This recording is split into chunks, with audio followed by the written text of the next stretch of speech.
ہمارے خداوند یسوع کی انجیل مقدس مرکز کے مطابق اس کا 10واں باب پہلی 12 آیات۔ اس وقت یسوع یہودیہ کے علاقے میں اور اردن کے پار آیا، اور پھر ہجوم اس کے پاس جمع ہو گئے، اور وہ اپنے دستور کے موافق پھر انہیں تعلیم دینے لگا۔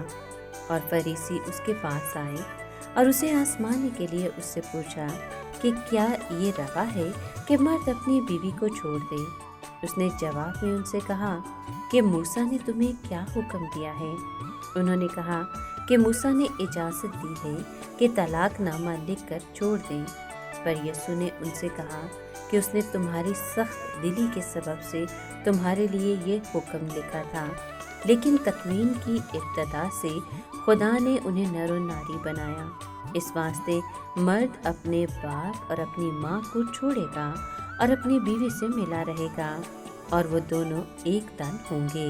سو وہ اب دو نہیں بلکہ ایک تن ہیں۔ بس جسے خدا نے جوڑا ہے اسے انسان جدا نہ کرے۔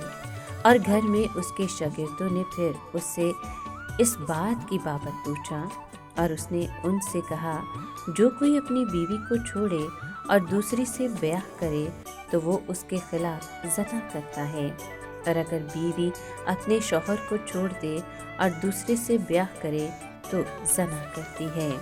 پاک کلام کے پڑھے اور سنے جانے پر خداوند کی برکت ہو، خدا کا شکر ہو۔ عزیز دوستو، اس میں کوئی شک نہیں کہ طلاق اور دوبارہ شادی کے موضوع میں بہت سی مشکلات اور مسائل ہیں۔ شاگردوں نے بھی خداوند سے اس حوالے سے مزید تشریح چاہی تو اس نے بڑی وضاحت سے کہا کہ طلاق کے بعد شادی کرنا زناکاری ہے، طلاق خواہ مرد نے حاصل کی ہو یا عورت نے۔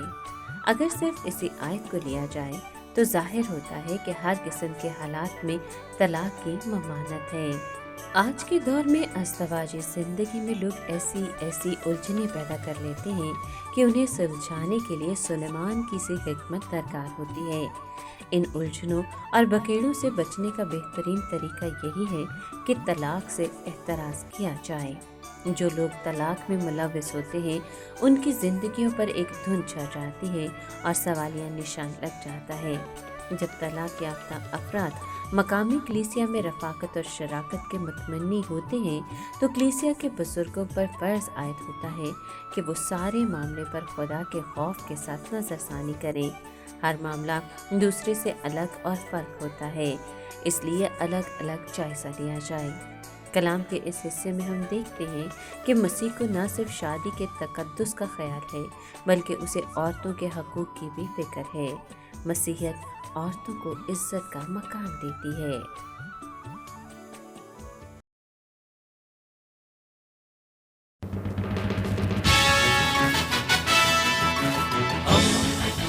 دوستی کا پیمبر، ریڈیو ویریتاس ایشیا۔